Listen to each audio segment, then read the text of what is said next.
সিরাটা যেটা কোশ্চেন করলেন যে কীভাবে পড়া উচিত বা আমি পড়ি, এখানে আমি আরেকটা জিনিস প্রেফার করি, সেটা হচ্ছে যে মানে একটা বই 20 বার না পড়ে 20টা বই একবার পড়া। ধরেন আমি একটা বই ঠিক আছে আমার খুব ভালো লেগেছে, 20 বার পড়লে কি হবে, আমার একেবারে সূক্ষ্মাতি সূক্ষ্ম জানা হয়ে গেল কোথায় কি আছে বইটার। বাট এই বইটা লেখক তো একজন, সো 20 বারই যখন আমি দেখছি আমার পার্সপেক্টিভ কি, আমি একটা পার্সপেক্টিভ থেকে কিন্তু পড়ছি 20 বার, সো একটা সিঙ্গেল পার্সপেক্টিভ থেকে ঘটনাগুলোর ব্যাখ্যা জানছি আমি।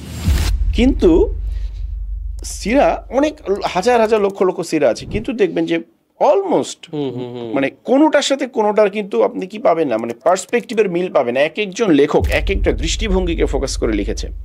কোনো লেখক লিখেছে যে জাস্ট একদম বিগিনারদের জন্য, কোনো লেখক লিখেছে ধরেন সিরাত বিশ্বকোষ, এটা কি একেবারে বিশাল বড়, এটা কোনো বিগিনারদের জন্য না।